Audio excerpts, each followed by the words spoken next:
Hello hi friends, నా పేరు సురేష్. అయితే నామినేషన్ల మొదలైందనమాట. బిగ్ బాస్లో నామినేషన్స్ మొదలైంది. ఫస్ట్ నామినేషన్ చేయమని చెప్పింది బిగ్ బాస్ సౌమ్యకి. సౌమ్య మీరు నామినేషన్ వేయండి అనేసి ఫస్ట్ నామినేషన్ ఆమెకి ఇచ్చిండ్రు. అయితే ఆమె మొట్టమొదటిగా తీసుకున్నది బేబక్క. బేబక్కని జస్ట్ చిన్న విషయం మీద నామినేషన్ వేయడం జరిగిందనమాట. అయితే ఏంటంటే, మీరు కుకింగ్ మొత్తం మీరే తీసుకుంటామని చెప్పారు. కుకింగ్ తీసుకున్నప్పుడు మాకు ఆకలి అవుతుంది, మా ఆకలి అంటే నీకు లెక్క లేకుండా పోయింది, మా ఆకలి అంటే నీకు నిర్లక్ష్యంగా ఉంది అనేసి మాట్లాడడం జరిగింది. తర్వాత కుక్కరు విజిల్ రాలేదు అనేసి నామినేషన్ చేయడం జరిగిందనమాట. అయితే విజిల్ ఎందుకు రాలేదు, అది కుక్కర్ చూసుకునే బాధ్యత మీదే కదా, కుక్కర్ని ఎలా ఉంది ఏంటి అనేసి పెద్ద పెద్ద మాటలు మాట్లాడింది. బాగానే డిఫెండ్ చేసుకున్నారు. కానీ అవతల బేబక్క మాత్రం అలా చూస్తూ ఉండిపోయింది. సరే ఓకే, ఇంకోసారి జరగదు అన్నట్లు మాట్లాడుతుంది. అది కరెక్ట్ కాదమ్మా, నువ్వు బాగా ఆడతలేవు, మంచిగా ఆడాలి. ఆమె ఎట్లా మాట్లాడుతుంది, మీరు ఎట్లా మాట్లాడుతున్నారు అనేది. కాకపోతే ఇది చిన్న నామినేషనే, ఈ చిన్న పాయింట్ తీసుకొని నామినేషన్ వేయడం జరిగింది. ఇది పోతే నెక్స్ట్ రెండో అమ్మాయిని కూడా నామినేషన్ వేసిందనమాట. పేర్నని నువ్వు అక్కడ మాట్లాడేటప్పుడు టంగ్ స్లిప్ అయ్యేది అంటే నాకు లాంగ్వేజ్ ప్రాబ్లంతోనే అది అనేసి ఎవరితోని అఖిల్తో మాట్లాడేటప్పుడు ఆమె మీద కూడా అబ్బాబ్బా ఇరుసుక పడేసి నానా బీభత్సం చేసేసారు. ఆ అమ్మాయిని కూడా నామినేషన్ చేయడం జరిగింది. కానీ చూద్దాం ఇది వీళ్ళిద్దరిది ఏం జరుగుతుంది ఏందనేది. ఆ జడ్జి అనాలనా లేకపోతే చీఫ్స్ అంట ముగ్గురు. ఒకటి వచ్చేసి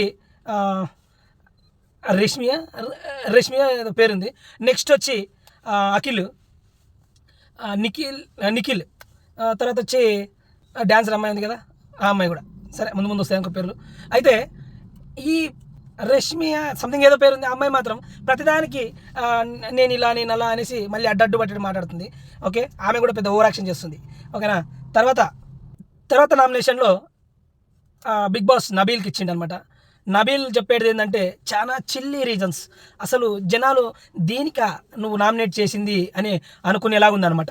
అది ఏంటి గురించి అంటే, ఫస్ట్ నామినేషన్ చేసింది మణికంఠని నామినేషన్ చేసి ఏం చెప్పిండు, నువ్వు వచ్చిన 3 రోజులు అవుతుంది, 3 రోజుల నుంచి నాతో మాట్లాడింది లేదు, నాతో పలకరించింది లేదు, నాతో అసలు కెమెరాలతోనే ఉంటుండవు, కెమెరాలతోనే తిరుగుతున్నావు, కెమెరాలతో మాట్లాడుతున్నావు, మాతో ఎప్పుడు కలిసిపోతావు, మాతో ఎప్పుడు మాట్లాడతావు అనేసి అతన్ని నామినేట్ చేయడం జరిగింది. అతను ఏమంటాడు, ఎందుకు మాట్లాడలేదు, నీ డ్రెస్ కోడ్ ఎలా ఉందని అడిగాను, నువ్వు ఏమేమి తింటావు అన్నాను, నీ స్టైల్ ఏడ చేసుకుంటావు, నువ్వు బట్టలు ఏడుకుంటావు అనేసి అతను కూడా చిల్లి రీజన్ చెప్పడం జరిగింది.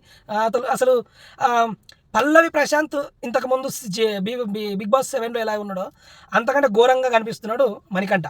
చూద్దాం మరి ఈయన కూడా పల్లవి ప్రశాంత్ లాగపోతాడా, లేకపోతే మధ్యలోనే ఆగిపోద్దా, లేకపోతే ఏందనేది. Okay, next nomination Nabeel. Next nomination ఏంటంటే బేబక్కని అంటాడు, మీరు కూడా ఎవరైనా మాట్లాడినప్పుడు డిఫెండ్ చేయట్లేదు, ఎవరితోనే సరిగ్గా మాట్లాడలేదు, కలిసి ఉండట్లేదు, మీరు ఎవరైనా ఏమైనా చెప్తే దానికి ఒప్పేసుకుంటున్నారు, నామినేట్ చేస్తే సరే ఓకే అని అంటున్నారు, అది కాదు కదా కరెక్ట్ అనేసి ఆమెను నామినేట్ చేయడం జరిగింది. ఓకే, వీళ్ళది ఇలా అయిపోయినాక మళ్ళీ నెక్స్ట్ నామినేషన్లో ఏం చేసిండు, శేఖర్ భాష నామినేట్ చేయడానికి శేఖర్ భాష వచ్చిండు. శేఖర్ భాష ఏమన్నాడు, ఎవరికి నామినేట్ చేసిండంటే అతను కూడా మణికంఠకి నామినేషన్ చేసిండు. ఆయన కూడా నువ్వు సరిగ్గా ఉండట్లేవు, నువ్వు అసలు అట్లా నువ్వు అక్కడ కూర్చుంటున్నావు కానీ ఎవరిని మాత్రం కరెక్ట్గా ఆడడానికి కానీ దానికి దీనికి రావట్లేదు అనేసి శేఖర్ భాష నామినేషన్ చేసిండు. తర్వాత నామినేట్ చేసింది బేబక్కని కూడా మీరు ఫుడ్ కారం వేసి అలా ఇలా చేసేసి పెట్టేస్తే అలానే తింటారా అంటే ఆమె ఏమన్నదంటే, ఎవరు వండుకోకూడదు, నేను వండిందే తినాలంటే, మీరు వండింది కారం ఉంది, కారం ఉన్నప్పుడు మీరు ఎలా తినాలి, నేను సపరేట్గా ఏమైనా చేసుకోవడం కాకుంటుంది కదా, మీరు అలా కారం చల్లేసి పెడితే ఇతరులకు నచ్చుద్దా అనేసి బేబక్క నామినేషన్ చేసిండు. తర్వాత నామినేషన్ చేసింది బేబక్క ఎవరెవరిని నామినేట్ చేసింది, ఆమె పృథ్వీని నామినేట్ చేసింది అనమాట. ఎందుకంటే నేను కాఫీ కలిపిస్తే నువ్వు కాఫీ అడిగావు, నన్ను కాఫీ అడగడం కాదు, మన డిపార్ట్మెంట్లో అంటే కిచెన్ డిపార్ట్మెంట్లో బేబక్క పృథ్వీలు ఉన్నారు, నువ్వు మన డిపార్ట్మెంట్లోనే ఉన్నావు కదా, మన డిపార్ట్మెంట్లో ఉన్నప్పుడు నువ్వు ఎట్లా అడుగుతావు, కాఫీకి ఇవ్వండి, కాఫీ కలిపియండి అనేసి, కాఫీ ఎవరు కాలే కలుపుకోవాలి అది ఇదనంటే అతను కూడా డిఫెండ్ చేసుకున్నాడు. నేను కాఫీ కలుపుకుంటా అంటే మీరుండి పక్క నుంచి ఎవరు రావద్దు, మేమే ఇస్తామన్నందుకు అడిగినానంటే చిల్లిగా దాని గురించి అసలు ఆమెకు అర్థం కావట్లేదు, ఆయన నామినేట్ చేసేసింది. తర్వాత నామినేషన్ వచ్చేసి నబీల్ని నామినేట్ చేసింది. అట్లా డిఫెండ్ చేసుకుంటాననేసి ఆమె నువ్వు వంట గదిలో అదేది సలాడో ఆమ్లెట్ ఏదో వేసుకుంటానంటే అట్లా చేసుకోకూడదు కదా అది ఇది వాళ్ళు అడగడము, వేరే వాళ్ళని చూసి అడగడము అది ఇది అనేసి ఆమె అలా చెప్పడం జరిగింది. వాళ్ళిద్దరిని నామినేషన్ చేసింది. అక్కడితోన షో అయిపోయింది.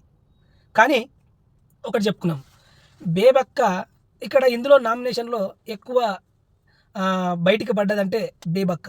కానీ ఆమె ఎవరేం చెప్పినా తలక ఊపేస్తుంది, చేసేస్తుంది, అది ఇది చేస్తుంది. కానీ అలా కాదు కదా ఆటలంటే. ఆడాలి, ఎవరైనా ఏమైనా మాట్లాడితే పాయింట్ తీసుకొచ్చి పాయింట్ వేయాలి, ఆ పాయింట్ తీసుకొచ్చి మాట్లాడాలి, మాట్లాడిన తర్వాత డిఫెండ్ చేసుకోవాలి. అంటే అదే వాళ్ళకి సమాధానం ఇచ్చుకోవాలి. నేను వాళ్ళు ఎంత మాట్లాడితే వాళ్ళకి తగ్గ మేము మాట్లాడాలి. అలా కాకుండా ఎవరైనా ఏమైనా చెప్తే ఓకే ఓకే సరే అమ్మా ఓకే ఓకే అనేస్తుంది. అది కాదు. అలా మాట్లాడితే ఈమె నాకు అనిపించింది నేను చెప్తున్నా. ఈమె మాత్రం ఈ వీడియో చూడండి కంపల్సరీ. కానీ ఈ బేబక్క మాత్రం ఎక్కువ శాతం నామినేషన్ చేసిర్రు. ఈమె ఈ వారంలో ఎలిమినేషన్ అయిపోతుంది. బేబక్క ఎలిమినేట్ అవుతుంది. ఎందుకంటున్నానంటే ఆమె అలా ఉండదు. ఆమె ఫస్ట్ నామినేషన్ చేసింది ఎవరైతే ఉన్నారో సౌమ్య, ఎంత డిఫెండ్ చేసుకొని ఎంత మాట్లాడుతుంది, ఎంత చెప్తుంది అందరికి సమాధానం. కానీ ఆమె కూడా కొన్ని అరిసేస్తుంది, చేస్తుంది. కానీ మాటలు మాత్రం మంచిగా మాట్లాడుతుంది. అది జరుగుతుంది. ఓకే ఫ్రెండ్స్, ఇది మాత్రం ఈ వీడియో ఫుల్గా చూడండి, సబ్స్క్రైబ్ చేసుకోండి, నా వీడియోస్ చూసి కామెంట్ చేయండి. ఓకే.